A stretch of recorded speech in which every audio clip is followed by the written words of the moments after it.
मैं भारत को भारतीयता की मान्यता के आधार पर फिर से खड़ा करना चाहता हूं, उस काम में लगा हूं। ये विदेशी कंपनियों का बहिष्कार तभी हो सकता है जब आप अपने अपने घर का टेलीविजन बंद कर दें। क्यों? क्योंकि विदेशी कंपनियों की जितनी जाहिरात है वो टेलीविजन के माध्यम से, और रात दिन हमको ये जाहिरात सुना सुना के वो सामान खरीदवाते हैं। हम टेलीविजन क्यों देखते हैं? कई बार मैं लोगों से ये प्रश्न करता हूं कि टेलीविजन क्यों देख रहे हैं, काहे को एंटीना लगाया है, काहे को डिश एंटीना लगाया है, और जिनके घर में डिश एंटीना नहीं उन्होंने केबल कनेक्शन ले लिया है, सब एक ही जवाब देते हैं, राजीव भाई मनोरंजन करना। तो मैं कहता हूं ठीक है भाई मनोरंजन करिए। तो मनोरंजन करते हैं तो क्या देखते हैं? घर के छोटे छोटे बच्चे, उनके साथ उनके मम्मी पापा, उनके साथ उनके दादा दादी, तीनों पीढ़ियां एक साथ बैठकर टेलीविजन पे चित्रहार देखती। चित्रहार में गाना कौन सा आता है? चोली के पीछे क्या है। हंसिए मत, इसको गंभीरता से सुनिए। चीज बड़ी है मस्त मस्त। और कभी कभी मैं आपसे पूछूं, अगर दिल पे हाथ रख के बताइए कि चोली के पीछे क्या है, ये गाना आपका मनोरंजन करता है? या चीज बड़ी है मस्त मस्त, ये गाना आपका मनोरंजन करता है? और अगर ये गाना आपका मनोरंजन करता है तो कितने लोगों में इतनी हिम्मत है जो अपनी मां से पूछ सकें, बोल तेरी चोली के पीछे क्या है? और कितने लोगों में ऐसी हिम्मत है जो अपनी बड़ी बहन के सामने ये कह सके कि तू चीज बड़ी है मस्त मस्त? और दोस्तों, ये गाने आपका मनोरंजन नहीं कर रहे हैं, ये गाने आपका चरित्र खलास कर रहे हैं। वो चित्रहार नहीं है, वो चरित्रहार है। और जिसको मनोरंजन के नाम पर आपने अपने घर में बुला लिया है, ये टेलीविजन आपका मनोरंजन नहीं कर रहा है, आपके मन में एक अजीब तरह की वल्गैरिटी और ऑब्सिनिटी को जन्म दे रहा है। और दुनिया में दो बहुत खतरनाक होती हैं। एक बीमारी होती है जिसको सेक्स की वल्गैरिटी मैं कहता हूं। रात दिन ये टेलीविजन आपको जो कुछ दिखाता है वो सेक्स की वल्गैरिटी है। और ये सेक्स की वल्गैरिटी देखते देखते देखते देखते एक दिन हिंदुस्तान के नौजवान नवयुवतियां भी वही करने लगते हैं जो उस पर दिखाते हैं। क्या हो रहा है? हम कहां जा रहे हैं? हम इस भारतीय समाज में, भारतीय संस्कृति में बचपन से हमको सिखाया जाता है, if character is lost everything is lost, if wealth is lost nothing is lost, if health is lost something is lost, but if character is lost everything is lost. तो ये जो कुछ आप टेलीविजन पर देख रहे हैं वो आपके चरित्र को बर्बाद करने की एक साजिश है। और ये साजिश किसने बनाई है? ये विदेशी कंपनियां जानती हैं कि हिंदुस्तानी माटी में नौजवानों में इतनी खुमारी है कि कोई विवेकानंद हो जाता है, कोई दयानंद हो जाता है, कोई तिलक पैदा हो जाता है, कोई भगत सिंह हो जाता है। तो अगर तिलक पैदा हो गया, भगत सिंह हो गया, विवेकानंद आ गया, दयानंद आ गया, तो इन विदेशी कंपनियों को मार मार के भगा देगा। तो उनको डर लगता है। तो इसके लिए वो टेलीविजन लेकर आए हैं अपने साथ में कि हिंदुस्तान के नौजवानों को एक मीठी नींद की गोली दे के सुला दो, इनमें से कोई विवेकानंद ना बनने पाए। और आपके सामने आदर्श क्या रखा जाता है? आपके सामने विवेकानंद का आदर्श नहीं रखा जाता, नालायक संजय दत्त और शाहरुख खान जैसे लोगों के आदर्श रखे जाते हैं। और यह कितनी खतरनाक व्यवस्था है। कई बार मैं लोगों से पूछता हूं, छोटे छोटे बच्चे 3-3 साल की उम्र से, 4-4 साल की उम्र से, 5-5 साल की उम्र से यही सब देख रहे हैं। और ये छोटे छोटे बच्चे अगर रोज दिन में 4 घंटे 5 घंटे टीवी देखें और सिनेमा देखें तो जानते हैं क्या होगा? 20 साल की उम्र तक पहुंचते पहुंचते हर बच्चे को कम से कम 30,000 बार मर्डर के सीन दिखाए जाएंगे। हर फिल्म में मर्डर, हर एपिसोड में मर्डर, हर एपिसोड, हर फिल्म में वॉयलेंस, हर एपिसोड में वॉयलेंस, हर एपिसोड में मारामारी। काहे को इतनी मारामारी दिखाते? क्यों इतनी वॉयलेंस हमको दिखाई जाती? पता क्यों? हिंदुस्तान में सबसे ज्यादा वॉयलेंस से नफरत की जाती। यह देश अहिंसा वाला है, इसलिए भारतीय संस्कृति को बर्बाद करना है तो अहिंसा की जगह हिंसा को लाना पड़ेगा। तो वो हिंसा हर आदमी कैसे करेगा? हर आदमी तभी हिंसा करेगा जब बार बार हिंसा देखेगा। और ये बार बार की जो हिंसा हम देखते हैं, इसका नतीजा जानते हैं क्या होता?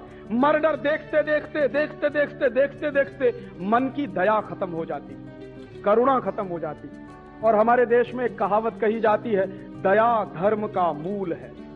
माने जब दया ही नहीं होगी मन में धर्म कहां टिकने वाला है। तो वो सीधा आक्रमण आपके धर्म पर है। ये वॉयलेंस बहुत ही खतरनाक चीज होती है। और उसके साथ दूसरी खतरनाक चीज होती है सेक्स की वल्गैरिटी। ये सेक्स की वल्गैरिटी हजारों हजारों, लाखों लाखों, करोड़ों करोड़ों नौजवानों को बर्बाद कर रही है। और ये बर्बादी सिर्फ अपने देश में आ रही है ऐसा नहीं है, अमेरिका में और यूरोप में ये बर्बादी आ चुकी है। और यूरोप के देशों में ये सेक्स की वल्गैरिटी की कितनी बर्बादी आई है, एक ही उदाहरण ताजा ताजा आपको देना चाहता हूं। 3-4 दिन पहले एक अखबार निकला, गुजरात समाचार। गुजरात समाचार के दूसरे नंबर के पेज पर एक खबर है। क्या खबर है? ब्रिटेन में 11 साल का बच्चा पिता बन गया है। और ब्रिटेन में अगर 11 साल का बच्चा पिता बन गया है तो उसके पत्नी की उम्र क्या है मालूम है? 15 साल।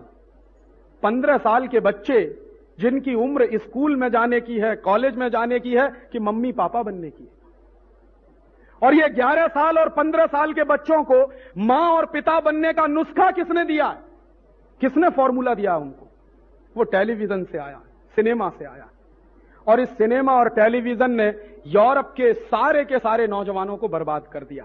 मैं कितने यूरोपियन देशों में जाता था और वहां के लोगों से एक ही सवाल पूछता था कि आपके देश की सबसे बड़ी सोशल प्रॉब्लम क्या है?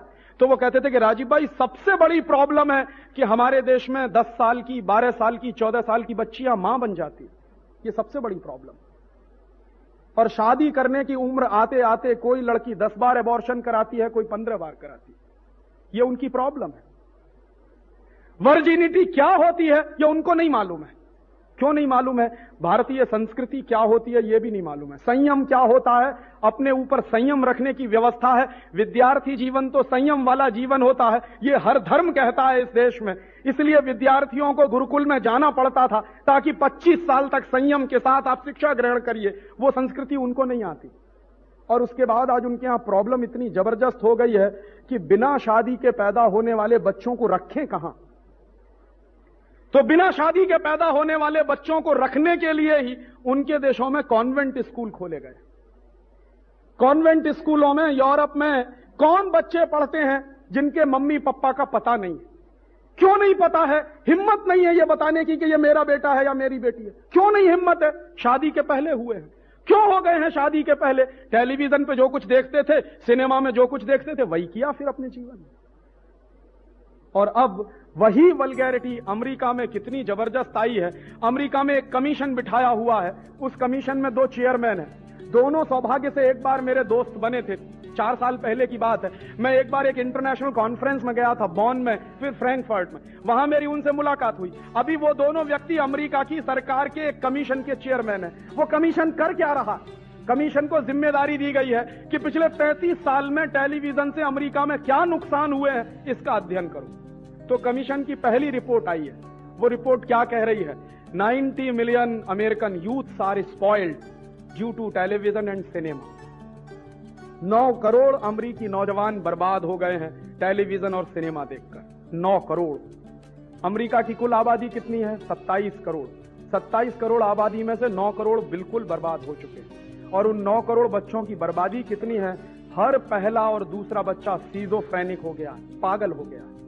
और वो पागलपन सेक्स का पागलपन है। अमेरिका में किस कदर पागलपन है आप उसका अंदाजा नहीं लगा सकते। यहां से दिखने में लगता है कि अमेरिका बहुत ऊंचा देश है, बहुत तरक्की वाला देश है। आपको मालूम नहीं है अमेरिका दुनिया में वो देश है जहां 1 मिनट में सबसे ज्यादा बलात्कार होते हैं बहनों के ऊपर। 1 मिनट में सबसे ज्यादा रेप केसेस अमेरिका में होते हैं। 1 मिनट में सबसे ज्यादा मोलेस्टेशन के केसेस अमेरिका में होते हैं। और अमेरिका में कुछ शहर तो ऐसे हैं जहां शाम को 6 बजे अगर कोई लड़की निकल जाए तो लौटने वाली नहीं है। कितने लोग उसके साथ गैंग रेप करेंगे उनको खुद नहीं पता रहता। ये इतनी हैवानियत और इतना राक्षसीपन कहां से आ रहा है? वो टेलीविजन सिखा रहा है, वो सिनेमा सिखा रहा है। और वो टेलीविजन और सिनेमा अब हमारे देश में आ रहा है, जो बर्बाद कर चुके हैं अपने नौजवानों को। Subscribe now and press the bell icon. Never miss an update.